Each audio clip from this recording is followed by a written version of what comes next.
ये गले की हड्डी तो नहीं बन गई हैं शेख हसीना भारत के लिए? लगता तो ऐसा ही है, क्योंकि अगर आपने उनको यहाँ पर पैसेज दिया, और जैसा आज डॉक्टर जयशंकर संदीप जी पार्लियामेंट में बता रहे थे कि लास्ट मिनट पे हमें निवेदन आया था कि उनको भारत आने दिया जाए और उनके लिए एयर स्पेस क्लियर किया जाए, उसके बाद जिस तरह से एक इतनी पुरानी एज ओल्ड फ्रेंड जिनको कहा जाता था भारत से, जिन्होंने बड़ा करीबी रिश्ता रखा, उनको सिर्फ सीमित जिस तरह से कर दिया गया है हिंडन एयर बेस पे, तो ये तो समझ में आ रहा है। अभी आप ही की खबर हम फ्लैश भी कर रहे हैं, 48 घंटे में छोड़ सकती हैं भारत। मतलब इसके मायने क्या हैं?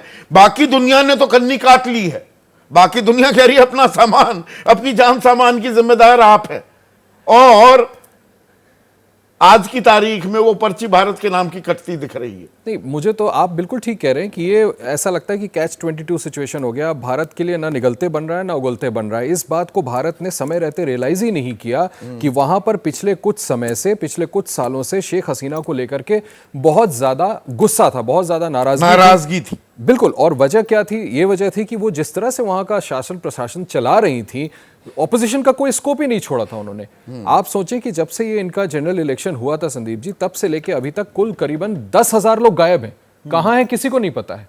इसके पहले आप देखिए, ऑपोजिशन के किसी भी कार्यकर्ता, किसी भी नेता को कभी भी उठा करके कोई भी आरोप लगा करके सूली तक चढ़ा दिया जाता, हाँ, फांसी तक चढ़ा। मोहम्मद यूनुस का मैंने वही उदाहरण दिया, 6 महीने की उनको जेल की सजा हुई थी।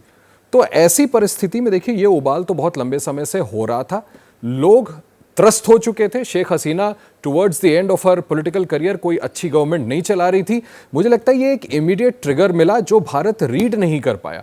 इस बीच भी भारत ने यह सलाह दी थी शेख हसीना को कि आप इन लोगों को आउटरीच करिए, इनसे बात करिए, कायदे से इसका समाधान निकालने की कोशिश करिए। शेख हसीना ने वो भी नहीं किया, और अब से चंद दिनों पहले, कुछ हफ्ते पहले, आपको याद होगा, प्रेस कॉन्फ्रेंस में इन्हीं छात्रों को उन्होंने आतंकवादी कह दिया।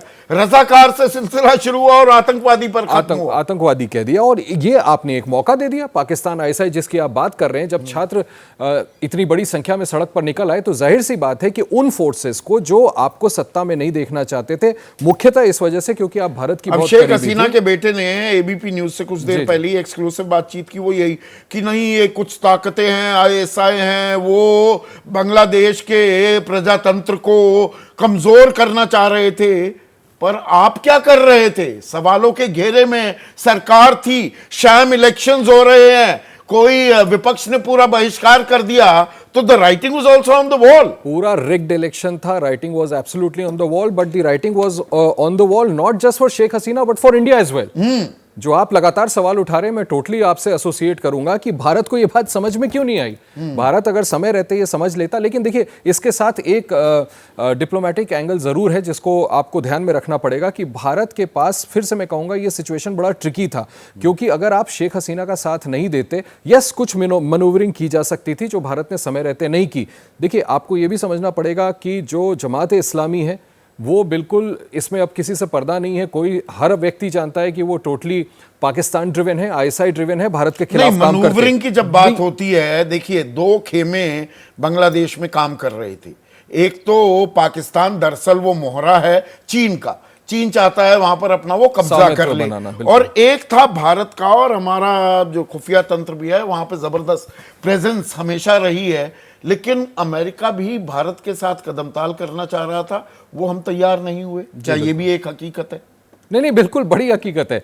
भारत ने स्ट्रैटेजिक गलती तो की है, लेकिन मैं बस इस ओर आपका ध्यान आकर्षित करना चाह रहा था संदीप जी कि बीएनपी खालिदा जिया को भी हमें फैक्टर इन करना पड़ेगा कि जो अब उनको रिहा कर दिया गया है। ये भी कोई बहुत अच्छी खबर नहीं है, ये बहुत खतरनाक खबर है भारत के लिए, क्योंकि जब 2 बार वो रिजीम में थी, जब 2 बार वो प्रधानमंत्री थी, तो उल्फा को किसने आगे बढ़ाया? नॉर्थ ईस्ट में इंसर्जेंसी की समस्या किसकी वजह से हुई?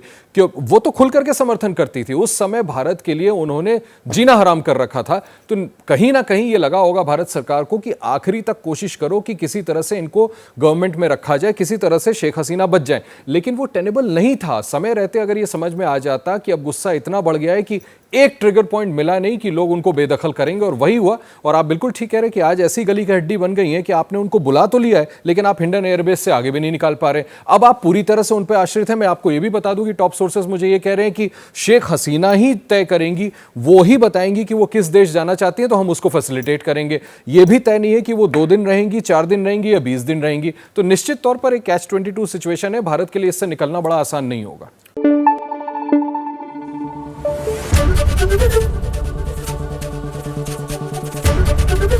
एबीपी न्यूज आपको रखे आगे।